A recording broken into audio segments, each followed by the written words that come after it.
to the current guidelines, which is 1 drink a day for women or 2 drinks a day for men, your risk of adverse health effects may be small depending on your personal health situation.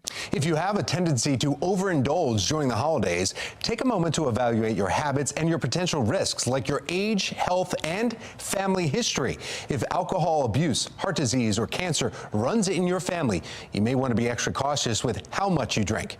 While drinking too much alcohol is never a good idea, it is possible to incorporate a favorite drink into a healthy lifestyle. Consumer Reports has some mindful tips. Reach for beverages with lower amounts of alcohol. Also, try using a smaller glass, and make sure to savor and enjoy your drink. And whatever your strategy, take a moment to remember why you're celebrating this season. A misconception that we have when it comes to food and alcohol is that pleasure from these things doesn't come from the quantity. It comes from the degree of your attention. Having worked for Anheuser-Busch for years, another great tip that I learned to help with the buzz: for every drink that you consume, fill that same container with water and drink that before you grab another alcohol drink. Tom Rogers, Fox 45 News. Coming up on Fox 45 News at 6, Baltimore City is on pace to fall below 300 homicides for the first time in 9 years. I'll look at what is attributing to that drop. Plus, questions surrounding Mayor Brandon Scott's baby registry, why some say this site could be used for trading political favors.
The heated debate surrounding Mayor Brandon Scott's baby registry continues. Why some are sounding the alarm over ethical concerns.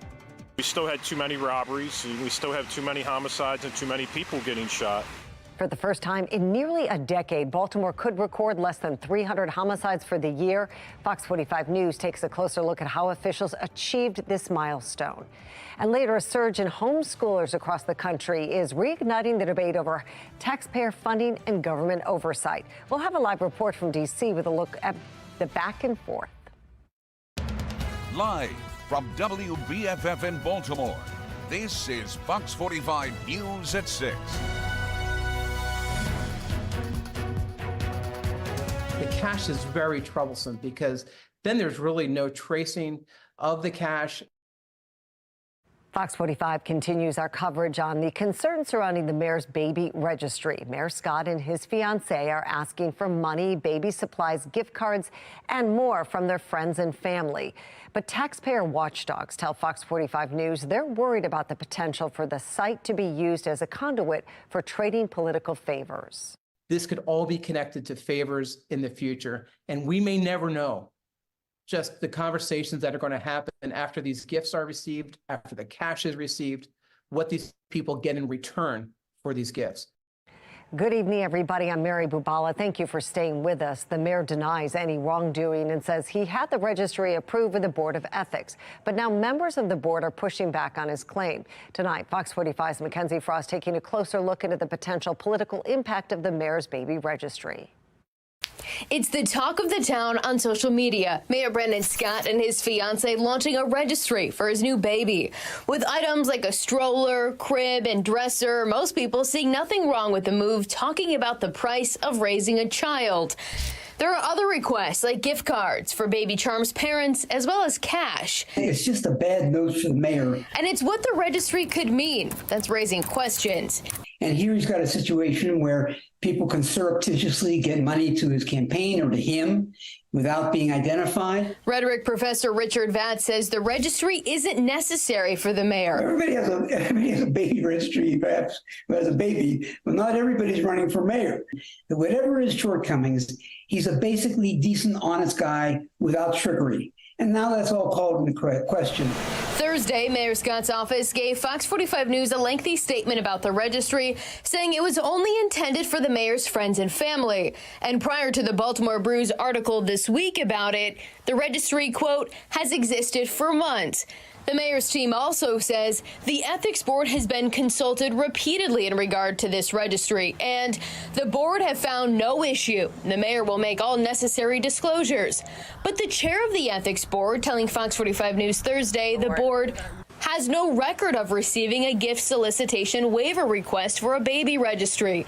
And at this point, it would be premature for the board to determine if an ethics violation has occurred. So Friday, we followed up with the mayor's team asking, was the ethics board consulted or not regarding the baby registry? The mayor's team sending Fox 45 News another statement saying the team has had multiple discussions with the ethics board, both before the baby shower and after media publications about the registry. It's not clear why there continues to be a difference between the mayor's office and the ethics board about this registry. Meanwhile, Vance argues there's an easy answer to the ethical questions raised: disclosure of those who bought items from the registry. The longer he waits, the more it's going to seem that he only changed his position out of pressure.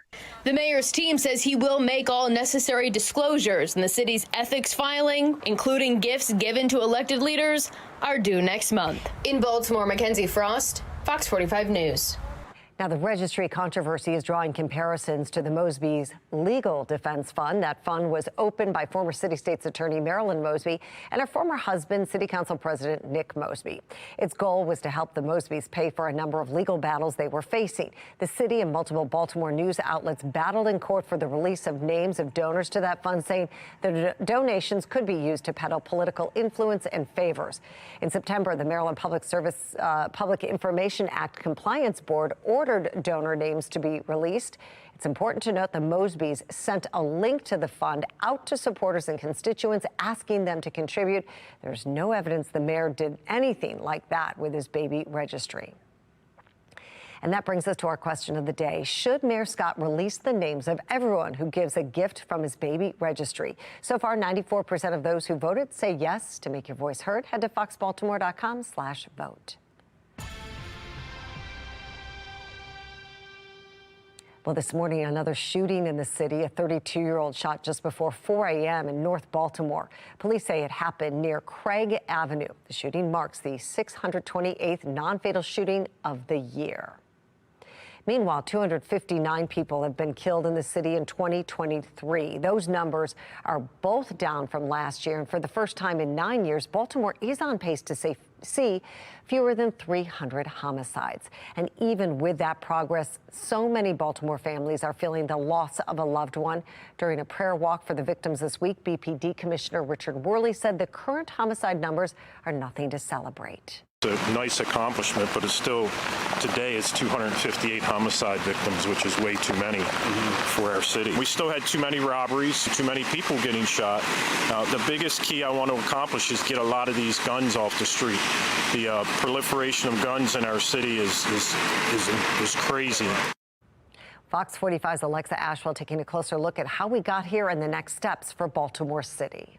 It's a question we've asked each agency leader, how the city got here, and the common answer, partnerships. In just a matter of days, and for the first time in nearly a decade, Baltimore will finish the year with less than 300 homicides. I think it's just the partnerships of all the agencies. Baltimore Police Commissioner Richard Worley attributing the more than 20% reduction in homicides in part to enhanced partnerships with local, state, and federal agencies. What we've also heard from Mayor Brandon Scott, Baltimore City State's Attorney Ivan Bates, and U.S. Attorney for the District of Maryland, Eric Barron. Our strategy has been focused. It's been aggressive. We're all on the same page. Nearly a year and a half ago, Barron announced new actions his office would be taking to address the violence. This included adding prosecutors, investigators, and analysts to his office, reviewing firearms cases for violations of federal statutes, and investigating repeat violent offenders and taking them off the streets by any means necessary, such as fraud. Barron calling this an Al Capone prosecution style. But that's not all.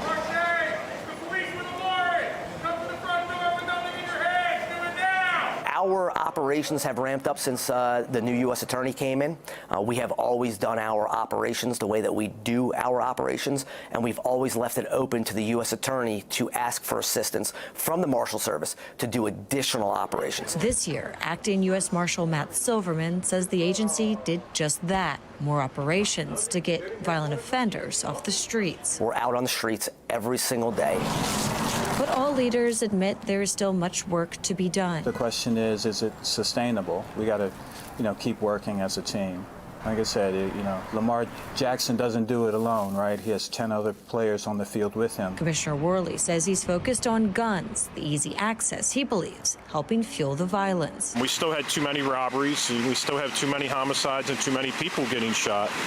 The biggest key I want to accomplish is get a lot of these guns off the street. The proliferation of guns in our city is crazy. The commissioner there went on to stress the need for consequence, accountability, and consequence, both key in reducing crime. Alexa Ashwell, Fox 45 News.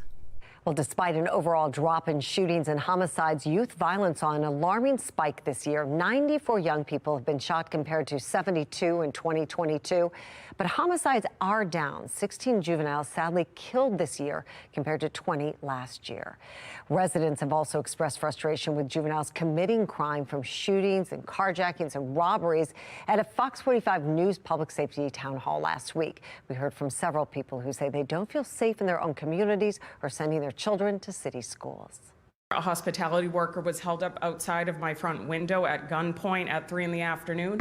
Later on that night, 3 teenagers came back looking for the evidence they discarded, running away from police. I've talked to parents who are afraid to send their kids to school because their classmates are carjacking and carrying guns. Fox 45 News has been following the issues surrounding the Department of Juvenile Services for months.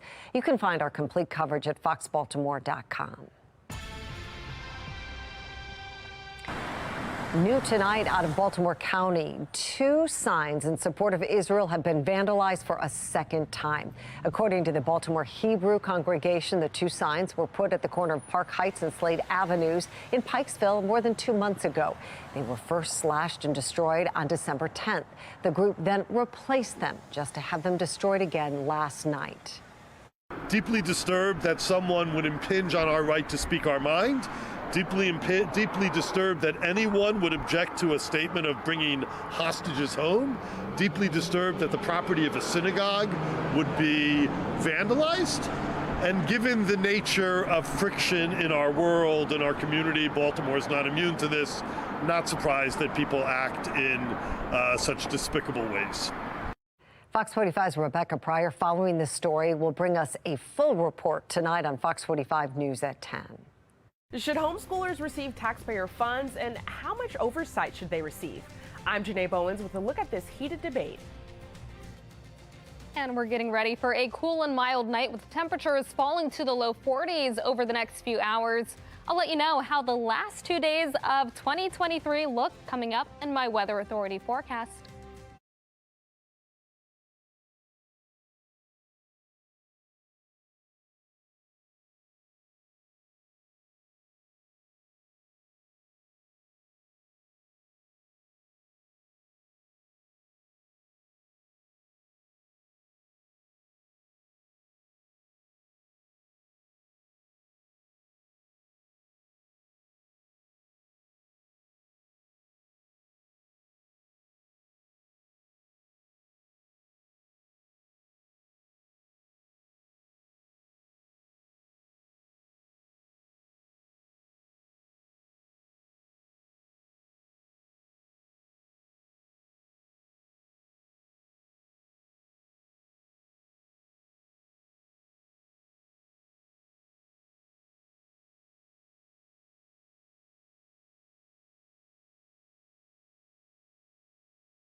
Since the COVID-19 pandemic, homeschooling has grown in popularity. Now there's debate over whether those families should get taxpayer dollars and be subjected to government oversight. National correspondent Janae Bowens has the story. I pulled my youngest out of school when he was going into 3rd grade. Vita Bratton and her husband, PT, were not pleased with the quality of education their 2 sons were getting at their schools. The family has now been homeschooling for more than 5 years. Nothing's ever really free. She's on the fence about receiving taxpayer funds for homeschooling if it were to become an option in Maryland, because she's concerned that could mean more government oversight. I don't want anybody making a decision about what I want or what my husband and I know is best for our children. It's a worry some homeschooling parents have as it grows in popularity, and lawmakers look to expand school choice policies. Analysis from the Washington Post shows there could be as many as 2.7 million homeschooled children in the U.S., up from about 1.5 million before the pandemic. And according to Ballopedia, 5 states created new education savings account programs this year, all with different restrictions and requirements, but essentially give public funds for approved educational expenses. In Utah, their ESA program allows for up to $8,000 per year for eligible students who do not attend public schools full time, but the state does require an assessment.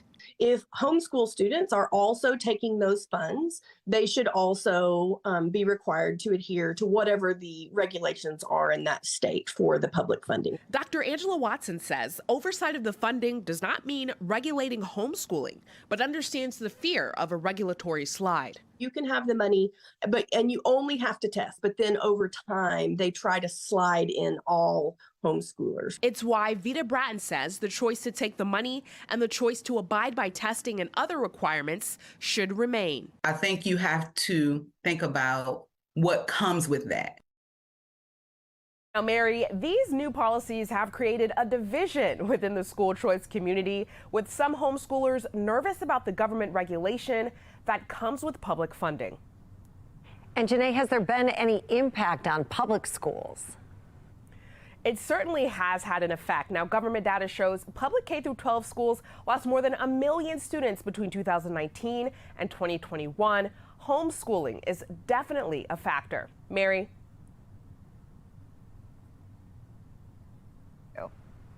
Thank you, Janae.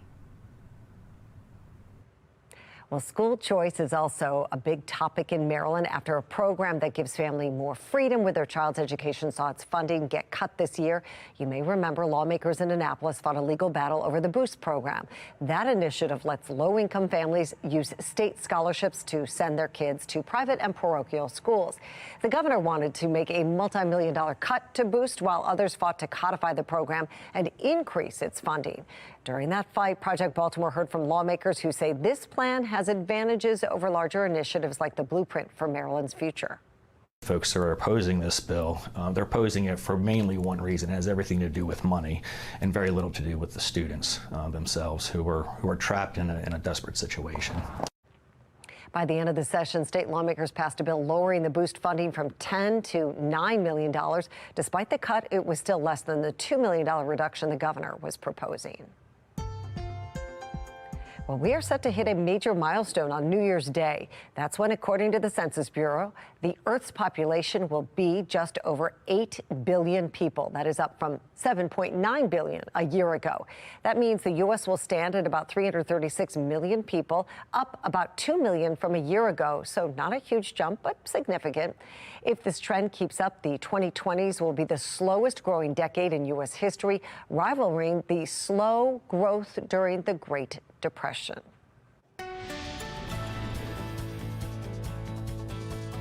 We're taking a look over Baltimore and over Towson, where it remains nice and quiet, but on the HD radar, you can see a few showers, and we could be talking impacts over the weekend just with a few isolated showers. However, overall, a pretty nice end to the year and a very nice start to the upcoming year. Right now, we're still nice and mild, 50 for the temperature, and that is above average for this time of year. Skies remain mostly cloudy with light winds. Around the state, our temperatures are mainly in the 40s. We are one of the high spots at 50, but overall, it's been pretty nice around the region. Now we're starting to see a few more showers closer to the state. Now, these showers could impact parts of Maryland overnight. By the afternoon, another chance for a stray shower, and then it's back to nice and quiet weather as we end the year and we start 2024. First, tonight, our temperatures will drop to the 30s for a cold start to the day tomorrow. Then by the afternoon, our high temperatures will reach the mid to upper 40s. For Sunday, it'll be similar as temperatures once again reach the mid to upper 40s. We're talking above average temperatures to end the year and to start the new year. We have the chance for a couple of stray showers overnight, likely impacting parts of southern Maryland and the eastern shore. We'll stay mostly dry around the Baltimore area. We start off with plenty of sunshine tomorrow morning. Then by the afternoon, that's when we could see an isolated shower. The rain would be light and short-lived, and we stay mostly dry overnight. We'll wake up to plenty of sunshine on Sunday morning before more clouds move in by the afternoon. Still, it's looking very nice for New Year's Eve. And then for New Year's Day, starting off with mostly dry weather. We stay mostly dry until Thursday when we have our next chance for scattered showers. Tonight, our temperatures drop to 35. Then tomorrow, we're looking at high temperatures above average, reaching 49. I'll let you know how long the warm trend lasts and what to expect as we head into the new year, coming up in the exclusive 10-day forecast. Weather Window, presented by the National Weather Desk. This is not New England, it's northeast Alabama. An old storm system drifting across the south brought a little snow this morning. Lows tonight and tomorrow will be near freezing. A very cool sight in California as multiple hole punch clouds dot the sky over Fresno. And the sunrise this morning in Washington, D.C. is worth showing, especially since it's the first one visible since Monday. For more content like this, follow the National Weather Desk on Instagram.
As kids and teens navigate electronic devices that they got for the holidays, social media experts say parents should learn how to protect them. Chelsea Sick from our Sinclair sister station in Cincinnati has tips on how to keep your children safe online. I think I'll try this one out. Kids of all ages are asking for more screen time. Mom Kayla Hovey says her 3-year-old Adelaide and 5-year-old Isaac both got tablets for Christmas. So many kids are on screens and, they're doing school on screens and all that stuff. So it's hard to get them away from it at all. From computer games. All the way over my belt from here. To tablets. And the smart TV. They've quickly learned to navigate it all. Somehow they know how to work the tablets so well. And he's only 5, but he knows how to go to the App Store and download stuff. And so you have to still have an eye on it. Cyber safety expert Stephen Smith has 5 tips for parents to make sure kids only see age-appropriate content online.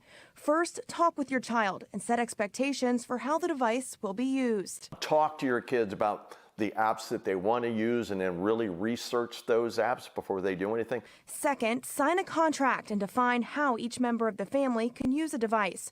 Third, use parental controls. Smith suggests Bark, Custodio, or Circle. There are a lot of good parental controls out there, but really there aren't a lot of great parental controls. It's very difficult to control an iOS device, an Apple device, and that's what kids want. He says only parents should be able to download an app from the App Store and control when and where the device can be used. Have use zones and no use zones. So a no use zone would be no phones in the bedroom, no phones at the dining room table, or if you're out to eat, no phones, things like that. Hovey says they have apps that add additional filters for their kids' devices. but nothing is perfect. You have to still have an ear of what's going on. You just, again, you have to be diligent about it, which is half of the parenting battle. We are getting ready for a mild and quiet end to the year. Tomorrow, temperatures reach 49 under partly cloudy skies. 49 again on the final day of 2023. Then overnight, temperatures dropping to the 30s, so prepare for cold temperatures for your celebrations. 48 for the high on January 1st of 2024 with